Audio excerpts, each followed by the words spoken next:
When a young family moves into a spacious century home in rural Arkansas, they think they've gotten a deal of a lifetime. The fireplace was all boarded up, and there was spray painted on the boards was like a pentagram. And there were bits of candles. Looked like they had a seance or something in that room. Jaimie would unexpectedly meet someone who once lived at her house. And she said, I lived there when I was a kid. And I was like, really? And she said, yeah, it's haunted.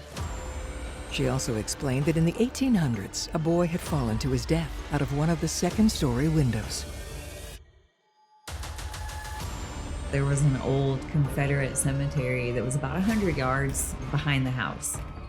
Tragedy would strike after picking her children up from school.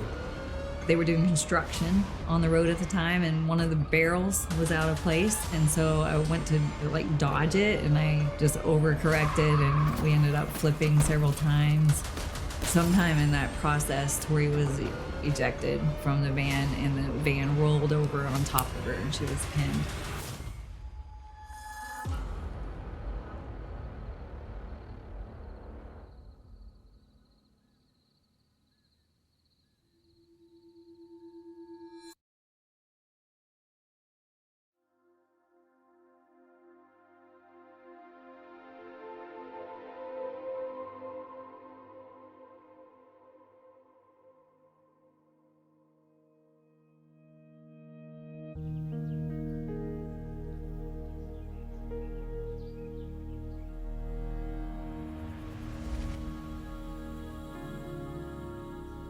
In October 2003, Jaimie and Ben Shea began searching for a larger home to raise their growing family.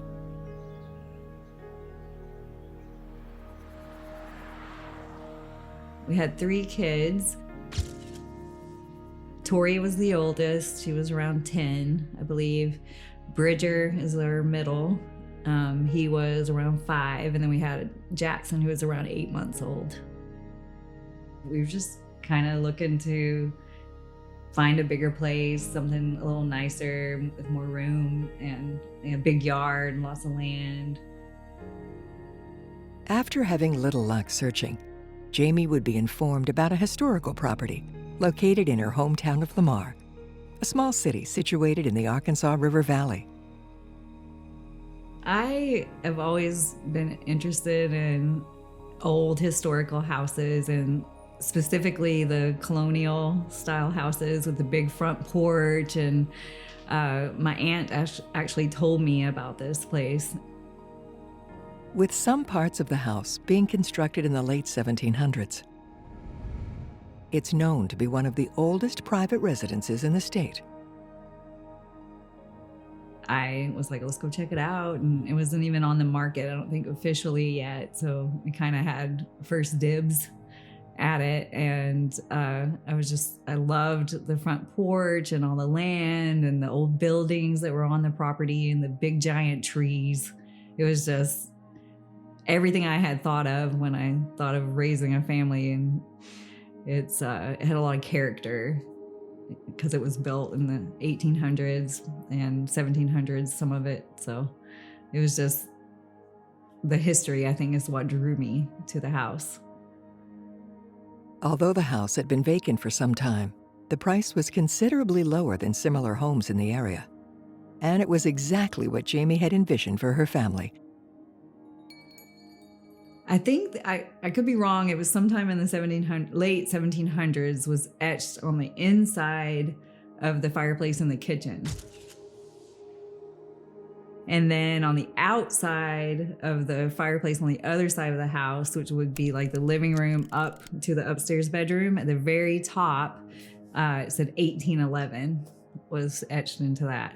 And I feel like the only people in that area at that time was like a handful of French trappers. Like, it was not very inhabited. So I don't know how, I don't know what the original reason for the house being built, because there really wasn't many people in that area.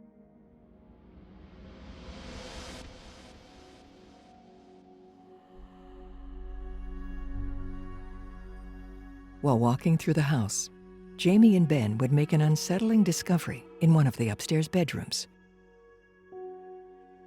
When we first looked at the house, we did our walkthrough and it was very charming.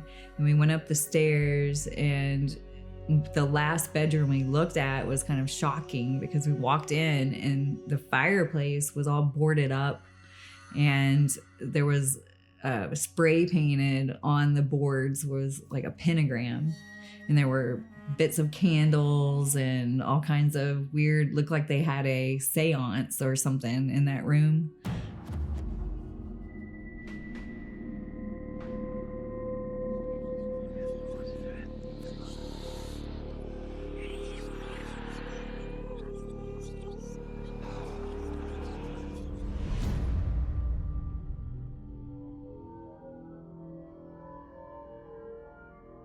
On the board, so not only was there a pentagram, but there was also a name of a boy that had actually died. And someone had written his name, full name, first and last name, in spray paint on the boards. So, I mean, it was kind of shocking to see that, but we just wrote it off as, okay, kids broke in, they're doing their thing, you know, playing around. At that time, I didn't really give it a whole lot of thought, and it definitely wasn't a deterrent for buying the house.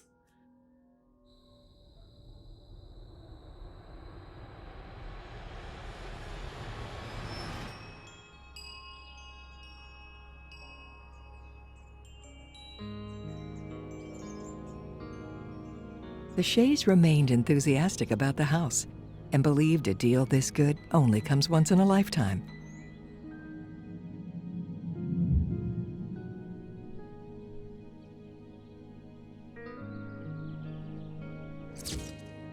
Her husband, Ben, worked nights as a nurse at a nearby factory, while also going to school for a degree in theater. He was also attracted to the space and the big trees in the yard, and also just the character of it being in such an old historic place. It just had a lot of charm, and we were both very attracted to just the fireplaces. I mean, what house has 4 fireplaces, you know? It was amazing. The price was right. It was beautiful. It had a lot of history. I was sold.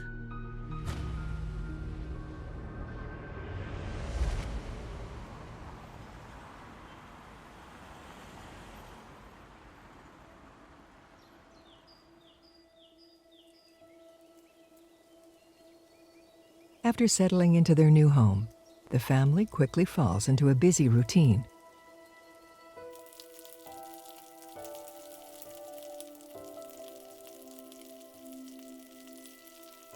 With their hectic work schedules, the couple hires a family friend to watch 8-month-old Jackson during the weekdays until Jaime arrives back home. It was a friend of mine.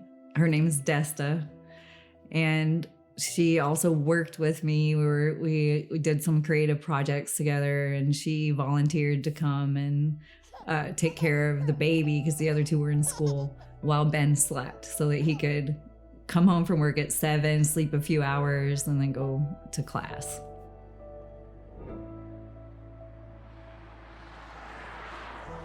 While he was a nurse, he was also going to school for theater.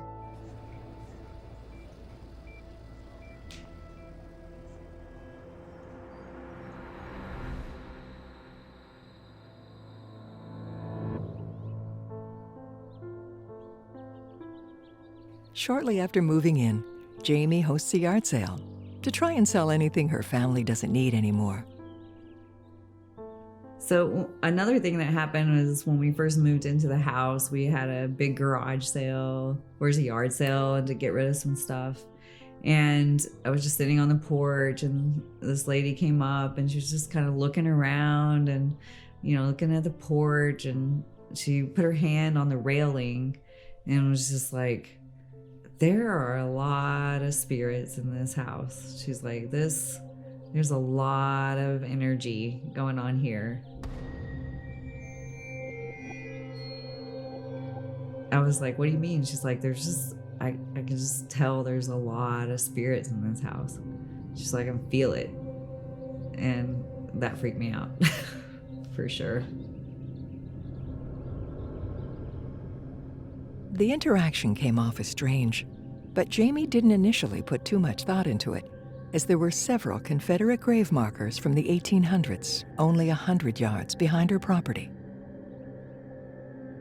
It's a Confederate cemetery. I did check out the graves and took out like some big etching paper and etched some of the stones. They were so old and worn out, you couldn't always read, what is said unless you did the charcoal and etched over it. There was a driveway too on the backside of the house that would lead to the cemetery.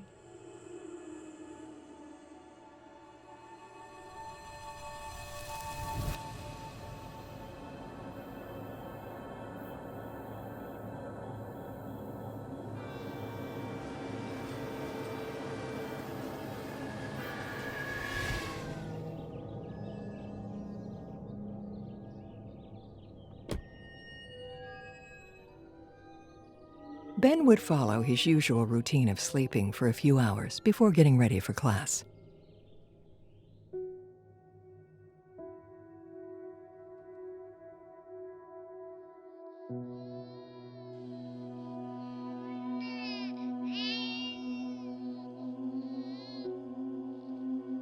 His short rest would be interrupted by the sound of crying coming through the baby monitor.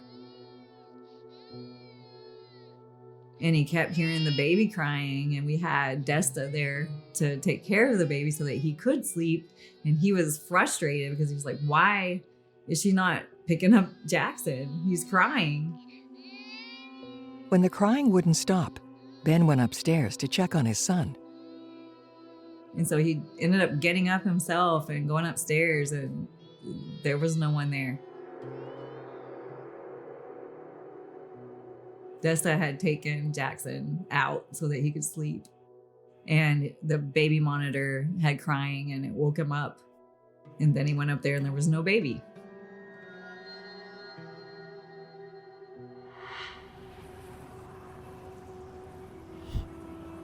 Unsure what to make of it, Ben keeps the strange incident to himself.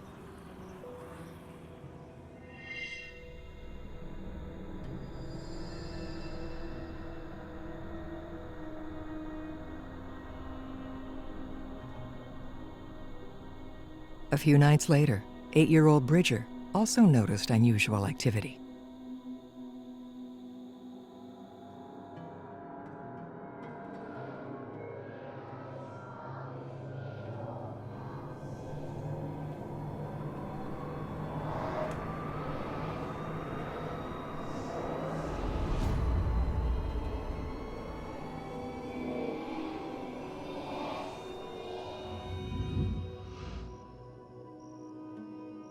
Bridger pretty much from the very beginning, I would say within a few months of moving into the house, started saying that he was having a hard time sleeping. He would want to come down and sleep with us, and he never really did that when we lived in other places, so we thought it was kind of odd. When this became a common occurrence, Jaimie and Ben decided to question their son further. We finally asked him, why are you scared? And are you scared you don't like your new room? We would try to, pick his brain. And finally he said that he kept hearing people talking. And I said, who? Is Tori on her phone? Or, I tried to question him. And he said, no, it just sounds like a bunch of people talking over each other. He's like, a bunch of people talking all over each other. And I can't understand what they're saying.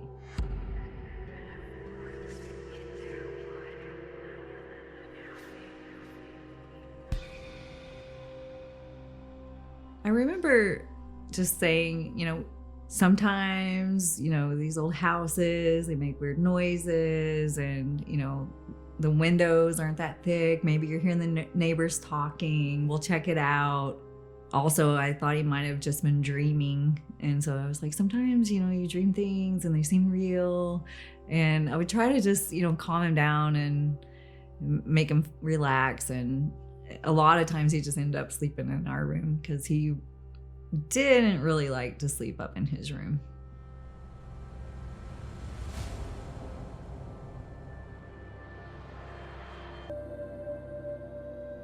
Whatever was lurking in their new home continued to make its presence known during the night.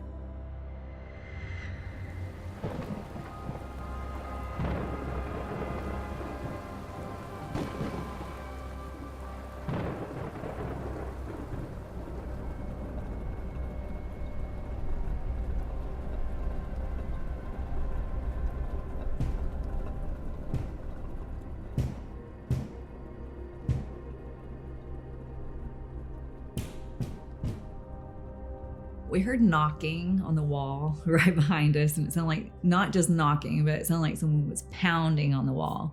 And it would start with just like one, and then it would kind of startle us, settle back in to sleep, and then it would be like 2 loud knocks, and then 3 loud knocks.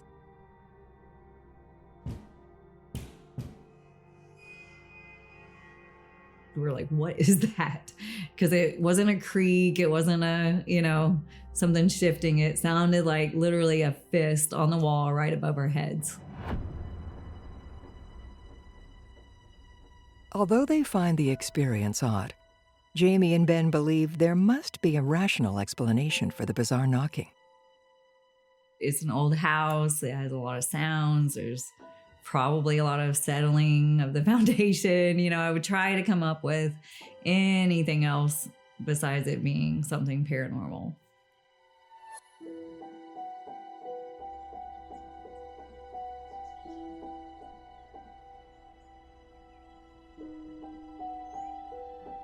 Trick or treat. Good house is across the street, man. Thank you. I got dots. You got Dots.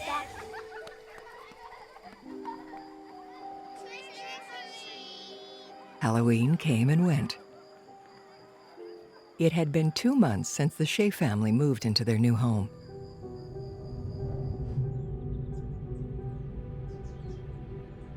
Around the same time, while going to get groceries, Jaimie has an unexpected encounter with a woman who claimed to have grown up in her house. I was going shopping just at the local Walmart, and when I walked in the door, the greeter that happened to be working that day said, "Hey, are you Jaimie?" And I said, "Yes." And she said, "Do you live in that house in Lamar?" And I said, "Yeah." And she said, "My family used to live in that house. I lived there when I was a kid." And I was like, "Really?" And she said, "Yeah, it's haunted." And I said, "Oh." And this is when we first moved in. So this was brand new. And this is we had maybe heard the knocking on the wall at that point. The greeter also explained that sometime in the 1800s, a young boy had tragically fallen to his death out of one of the house's second-story windows.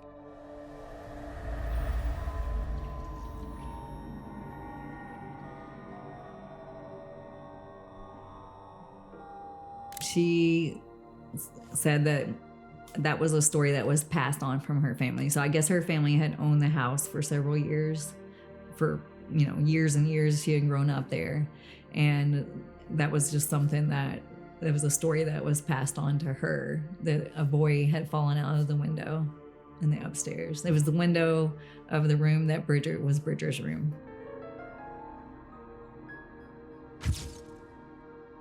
It kind of took me back to just be called out as I was walking into the grocery store. But she made a point to say that place is haunted. I experienced a lot of things, and I didn't pick her brain too much at that time because I was trying to get in and get my groceries and get out. But I did take her number, and then I ended up losing it because I wanted to ask her questions later.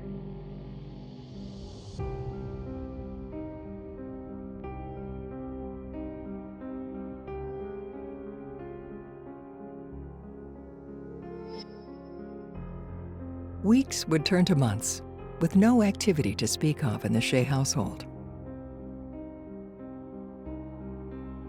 There were times where everything would seem normal for a few months at a time.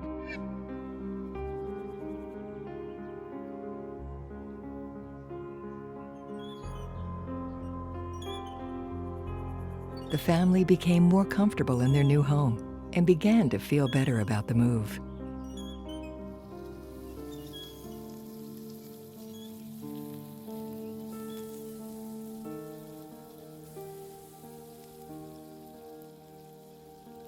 The peaceful days spent in the house would soon end, when Ben and Jaimie's worst nightmare would become a reality.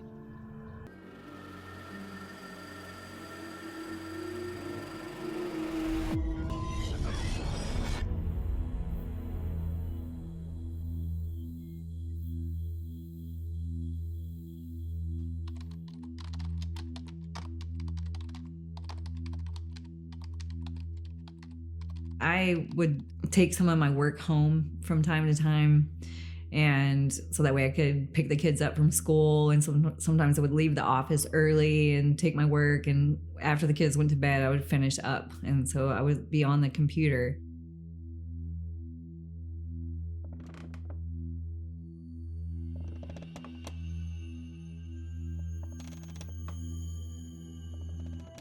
I'd be working and I'd hear footsteps on the stairs, and so I would think one of the kids were up.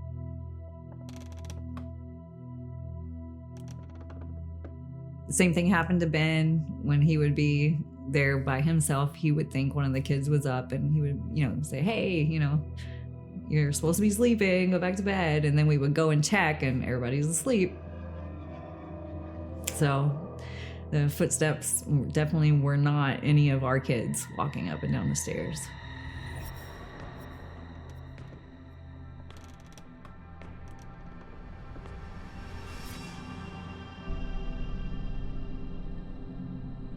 Only a few nights later, Jaimie and Ben would once again be startled by unfamiliar sounds.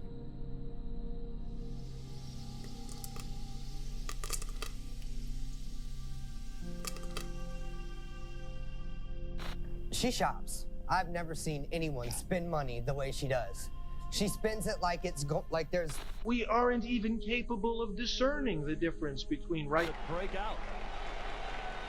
1-1 to Osmus. Breaking ball down and away. Astros hitters laying off those breaking balls down that induce primarily the ground balls that Suppan is looking for. Well, there's no question that both of these teams know exactly what the pitchers are going to try to do. There are no secrets at this point. We'd be watching TV, and behind us we could hear the stair, something bouncing down the stairs, and it sounded like a rubber ball, and he would report hearing the same thing. He basically described it the same way I did.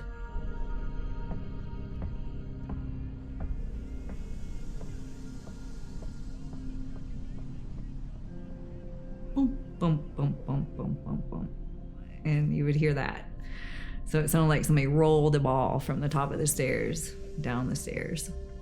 And this all pretty much happened simultaneously. So when it was active, all of these things were going on. We kind of all kind of kept our stories to ourselves. I probably was more vocal about it just because of experiencing things when I was younger, and it kind of was, reminding me of things that had happened when I was younger. But she cannot fight the feeling that there is something more sinister lurking in their home. I think he kind of humored me, but at the same time would come up with, well, it's an old house that makes all kinds of noises. It could be the foundation settling, or he would try to comfort me and make it something other than paranormal.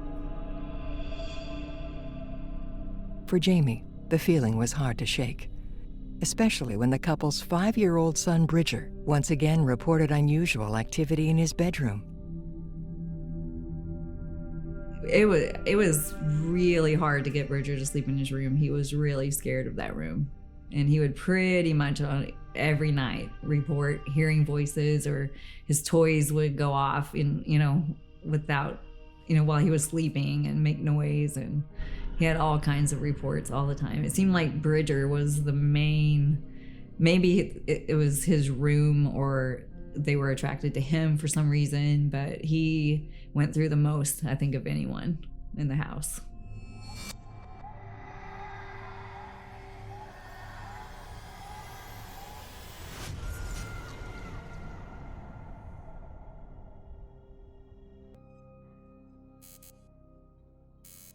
I feel like things kind of progressed. Like it started off with just like the knocking and then the lights. Like we could not keep a light bulb burning in the hallway that was leading. It was the hallway that had the fireplace with all the, like the pentagram and all that stuff when we first moved in. The hallway leading to that room, we had a lot of trouble. We couldn't keep a light bulb burning no matter what we did. We had an electrician come and look at it, and he says, everything seems fine. I don't have an explanation for you.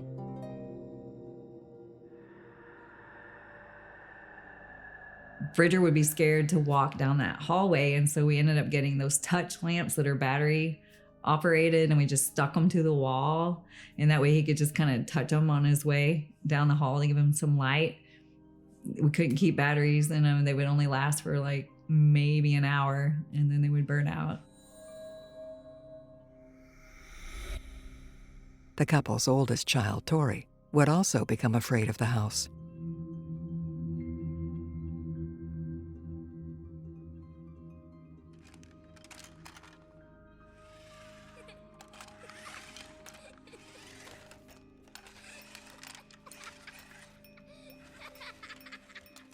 Tori started hearing Bridger's toys.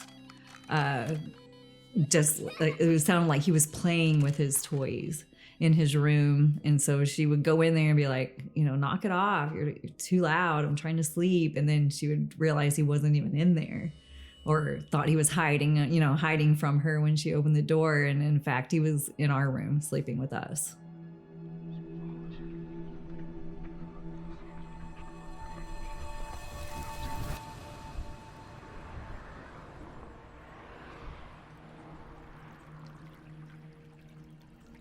The unexplainable phenomena occurring inside their home began to take a mental and physical toll on Jaimie and her family. I never felt like we were in danger, but it was just unnerving. There was always that sense of, I don't know, they're keeping my kids up, like they're not getting sleep, I'm not getting sleep. And so we were always exhausted, and I felt like that made everybody a little more irritable. And, so I feel like it was affecting us, our, health, our mental health, our physical health. Jaimie decided to see if the woman she met at the grocery store would have any more information that could possibly help her. I just wanted to ask her more questions about it after things had started happening to us. Because when I ran into her, it was very early on. We had experienced little to no, paranormal activity at that time. And so when things started happening, I was like, I gotta talk to this lady and find out what she experienced. She had given me her number and I lost it. And so I went back and I was like, well, she works at Walmart. I'll just go see if I can find her. And I asked and they said she didn't work there anymore. And I couldn't remember her name. I had no idea how to find her again.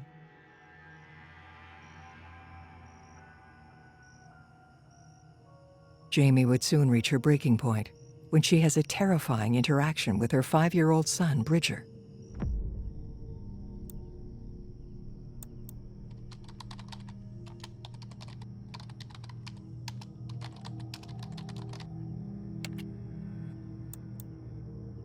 She was actually with me when the scariest thing that happened in that house happened. So we were working on something on the computer. We were sitting side by side. It was a desktop. So we both had our chairs pulled up. We were working on the computer, and then whatever was on the monitor, it looked like something walked behind us.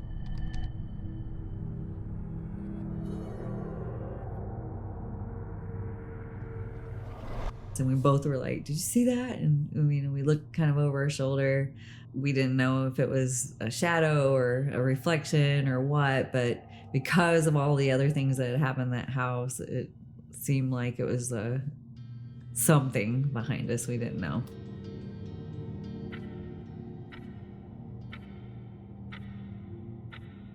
We were working on the computer. It was kind of probably around 8 or 9 at night, and Bridger comes down the stairs, and he just kept staring like he was in a trance.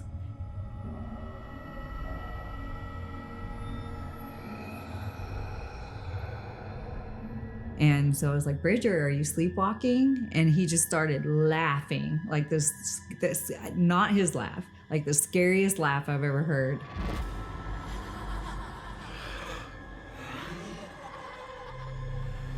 Just laughing, and got right up in my face and just was laughing and laughing and laughing.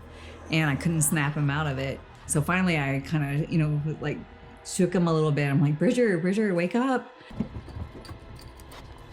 But our dog ran up the stairs as fast as it could, barking into Bridger's room, jumped on Bridger's bed, went to the corner of his bed, like that was against the wall, and started just barking like he had something cornered on Bridger's bed. So we ran up after the dog to see what was going on. And then when we came back down the stairs, the dog's leash was on the stairs. And before that, it was hanging up on a hook.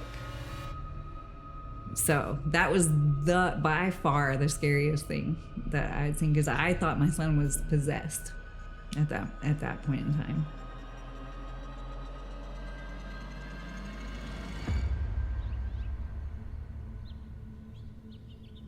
Jaimie is now convinced her house is haunted and begins searching for someone who can help her family. I was like, there's no way I can explain this away.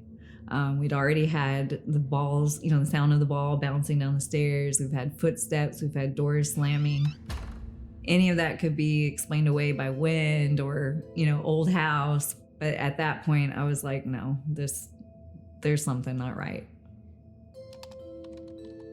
Around this time, Jaimie wrote an article for the local newspaper describing the weird things that had been happening in her home.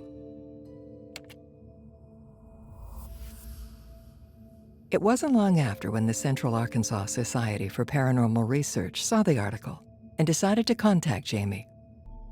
They agree on a date and time the paranormal team could come out to the house later that month. But little did the Shea family know that tragedy was right around the corner.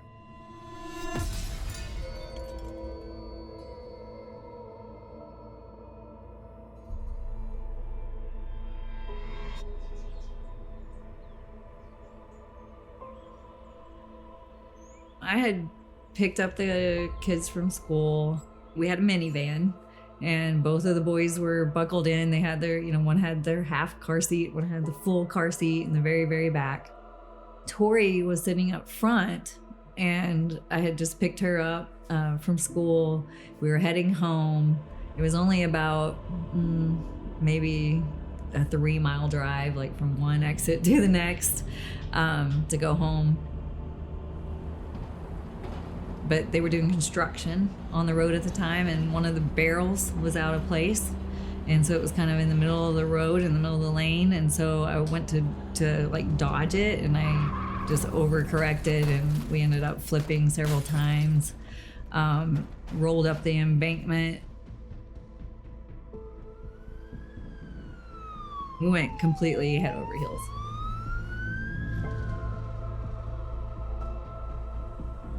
Sometime in that process, Tori was ejected from the van, and the van rolled over on top of her, and she was pinned underneath the van.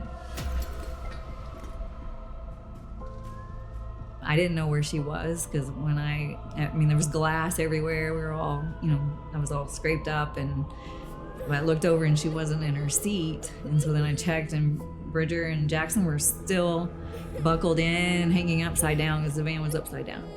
I couldn't find Tori, and another car, some lady was running like full speed towards me and said, "There's someone underneath the van."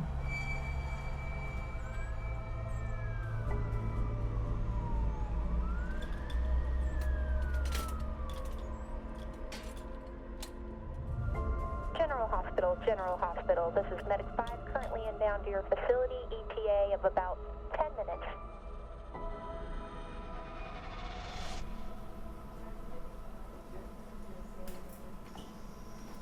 Miraculously, 13-year-old Tori ultimately survives and recovers in the emergency room with life-threatening injuries.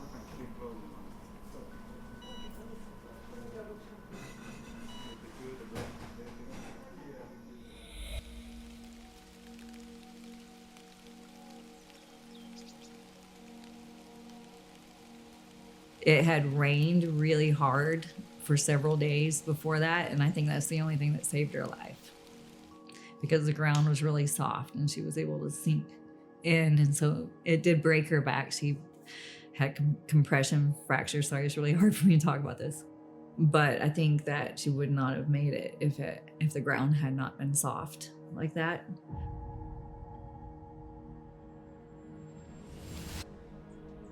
Leading up to the devastating crash, the paranormal activity in the home became unbearably obvious.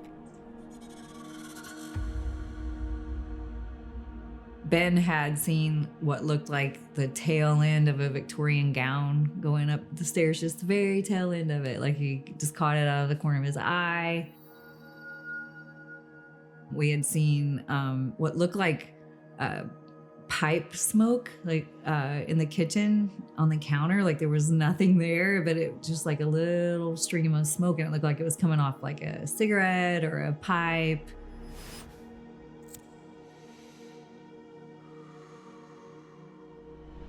So things, we had started seeing things and hearing things, and it was getting a lot more active. Bridger was getting more and more scared to sleep in his room. We were losing sleep. So this was all happening leading up to the day of the wreck. And then we started seeing things out of the corner of our eye.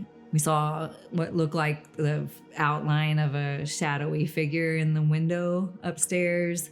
That happened the same day as the wreck. So that was something that did happen. I don't think the house caused the wreck. I think we were just under so much stress and so sleep deprived, and just our whole, home life was just out of whack. I just think that, maybe it made me a little more jumpy, and, I think that could have played into the wreck, but I don't think that an entity caused the wreck. Nothing jumped out in front of me or, took the wheel or anything like that. I just think it was just the pure exhaustion for being in that house.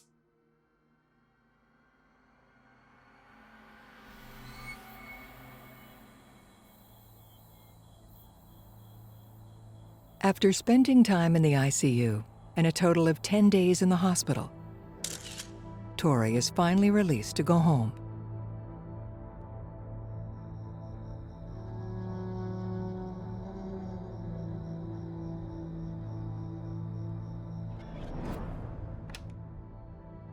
Months later, after seeing progression in her daughter's health, Jaimie reaches out to the paranormal group to schedule a time they could visit the house.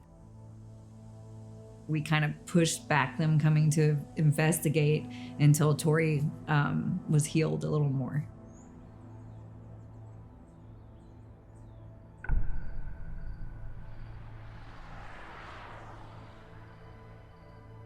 The Central Arkansas Society for Paranormal Research would soon arrive for their investigation at the Shea house.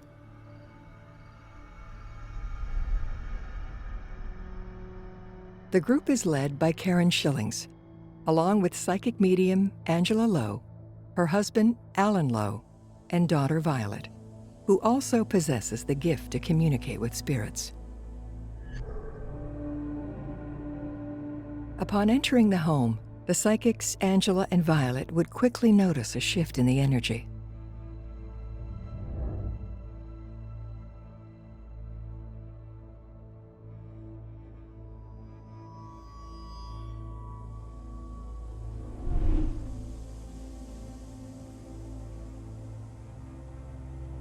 When Violet approached Bridger's bedroom, she immediately felt surrounded by several negative spirits.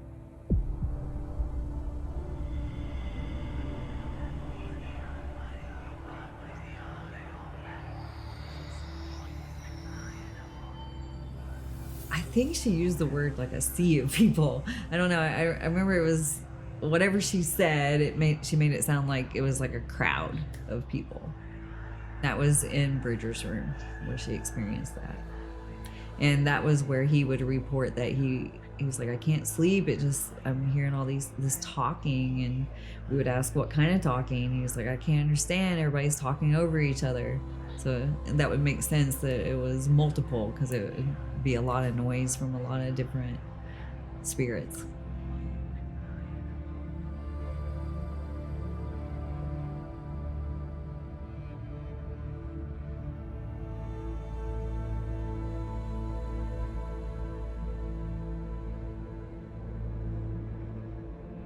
Jaime would reveal important information to help the team understand the history of the property.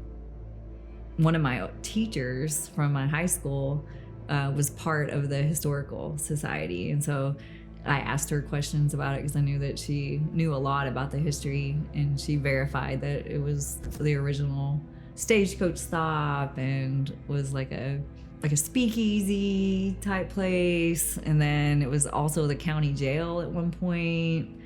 I mean, so I got all of this from someone that was a member of the historical society.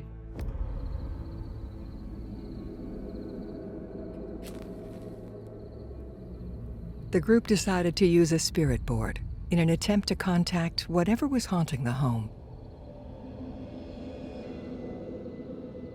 They were asking the Ouija board questions. They asked if the spirit that was in the house had a name, and it did spell out S-E-T-H, Seth.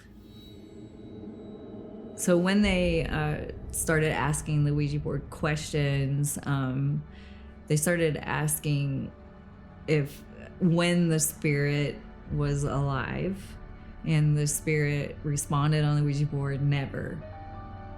And this was after we had already figured out that the name of the spirit was Seth. They asked what the name was, and he said Seth. And they asked when it was alive, and it said never.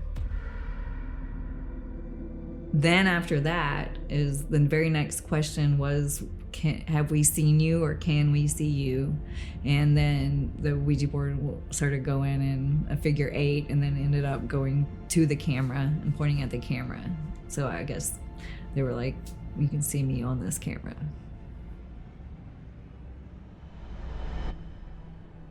Immediately after the planchette turned to the camera, Alan Lowe, the technical specialist of the group, notices something chilling on his viewing monitor.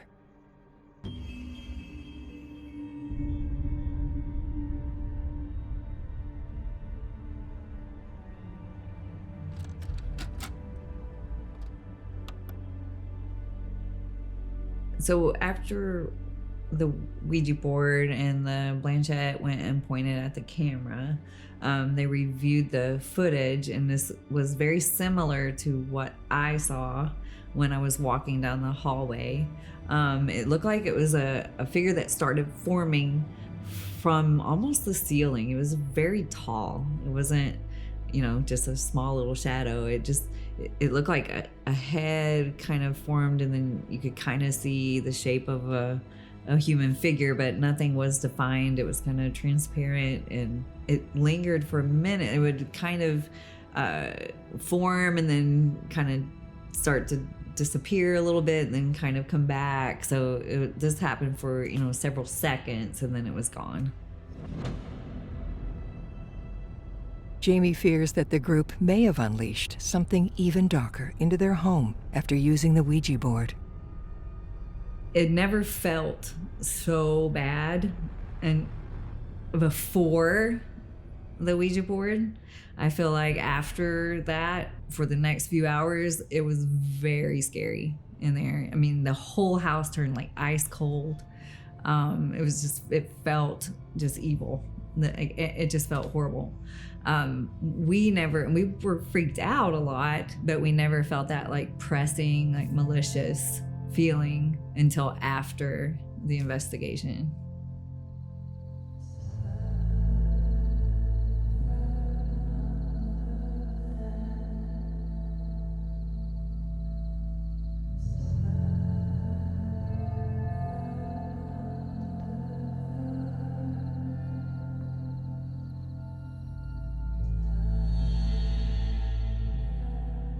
Using a Native American tradition, Angela and Violet burned sage to bless the house. So after they did the Ouija board, that they immediately did the cleansing, and that did help, just the sage. And it was, I mean, I felt confident that what they did was going to help us.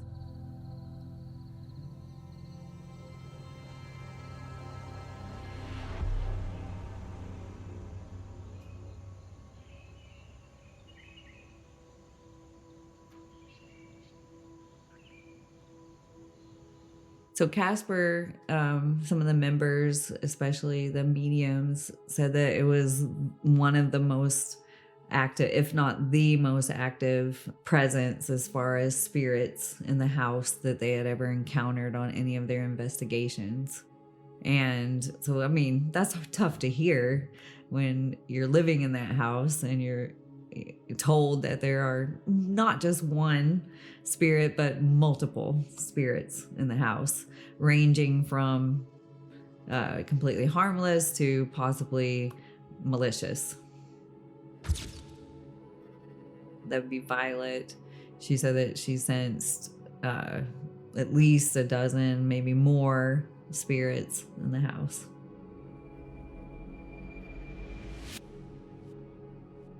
Despite their efforts to cleanse the house of any negative energy, the activity only continued. I feel like after we tried doing the cleansing and having the investigation, and they did what they could to help us. At that point, we're just kind of at the end of our rope, messing with our nerves and our sleep and our moods, and being able to just come home and feel like this is our sanctuary. We never really got that in that house. After Bridger was in the trance and the stuff with the dog, I just feel like we were just done, and we started looking for a way to be able to leave that house. Ben and Jaime ultimately decided to put the house up for rent while they traveled out of state for work.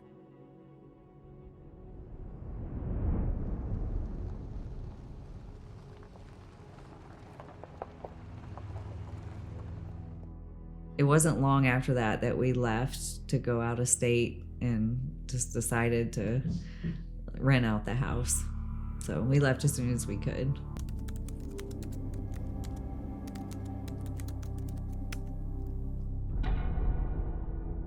In 2007, multiple articles were published online, which detailed the horrific events that took place in the Shea home.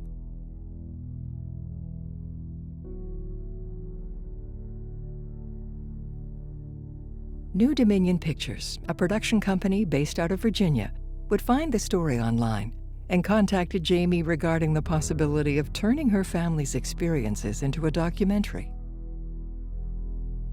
I just received a phone call from a producer from the show A Haunting, and she introduced herself and said that she had found our story that was posted by Casper after the investigation. She said it sounded like something they might want to do a show about, and asked if we'd be willing to do interviews, set up interviews. So she asked a series of questions. I feel like the first phone call lasted pretty long, and then she scheduled another one to ask more in-depth questions. And so it was like a 2 phone call interview, and then they scheduled someone to come to the house to actually shoot the interview with us on camera. In January of 2007, a film crew was sent out to shoot interviews with Jaime and Ben. So they came, and it was just Ben and I. They didn't talk to Tori or Bridger, or Jackson was too little, but they didn't talk to any of the kids. So they probably took 3 or 4 hours for Ben and I both individually. So it was a full day, maybe an 8 to 10 hour interview day.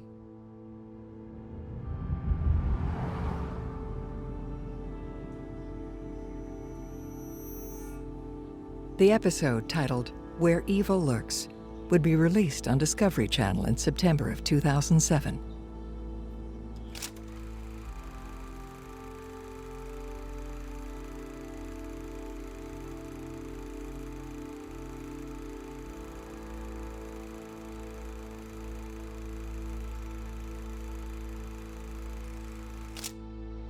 Although the documentary boasts an 8.1 out of 10 on IMDb, Jaimie revealed that the show left out important details and embellished some of their experiences. It was up to the point where Casper comes in, where they start to get a little shady with it. When I was driving the kids home, nothing went out in front of the car. It was just the barrel in the road, and I was trying to dodge it.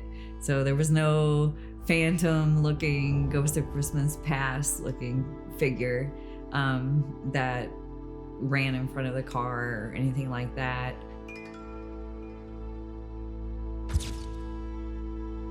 I was so mad when I first saw it. I was like, why would they change our real stories? They were so much better.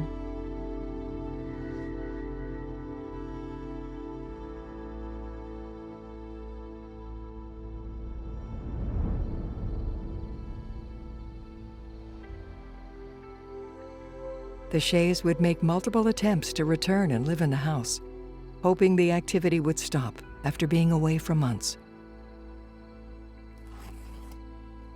But this, unfortunately, wasn't the case.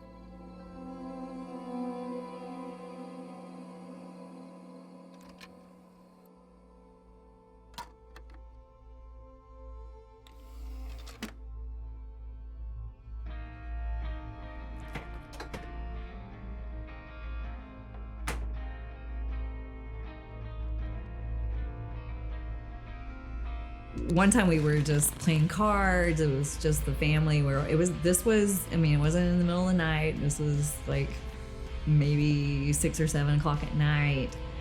We were all in the kitchen, and it was back when you used to burn CDs, so you'd burn like different tracks, on a CD. So we were listening to a burnt CD.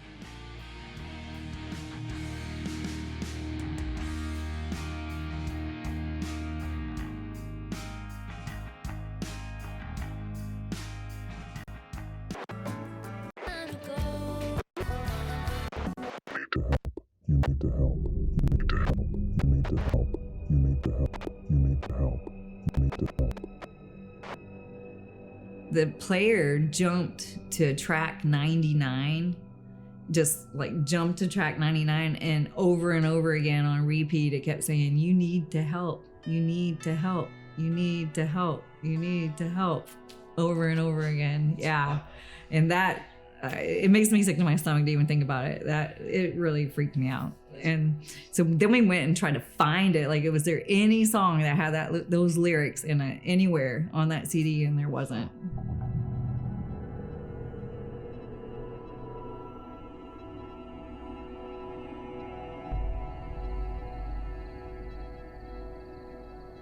That night, the family gathered what they could out of the house and left for good.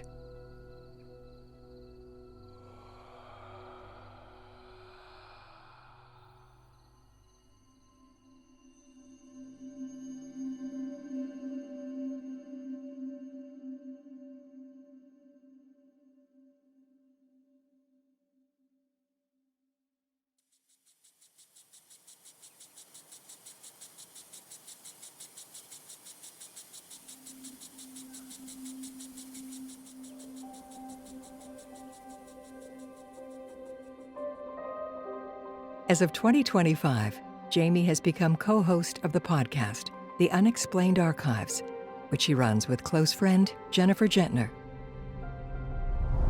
Robbie Mannheim allegedly became possessed by something very, very dark. Every week, the duo dives deep into popular and lesser-known paranormal stories and strives to shed light on various supernatural conspiracies. So we've talked a little bit about my haunted house in Arkansas. It was featured on a haunting on the Discovery Channel. And I actually got to interview with Austin Kraska, and he has the Ghost Files on YouTube.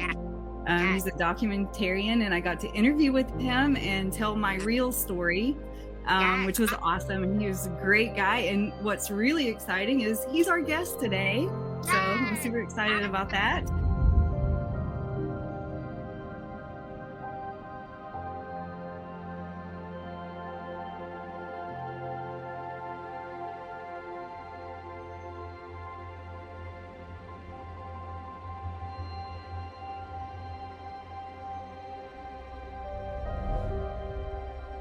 Definitely, this house was the most active paranormal experience that I've ever been through.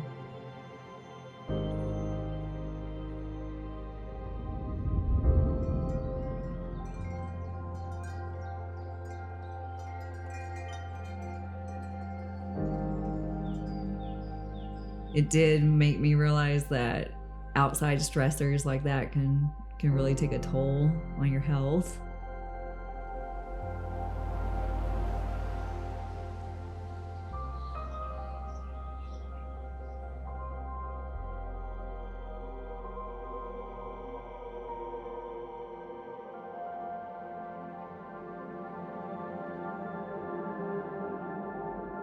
I feel like it affected my family, and that was the most important to me, was to get out of that situation so that we could all have a sanctuary to go to and not a place that caused more stress.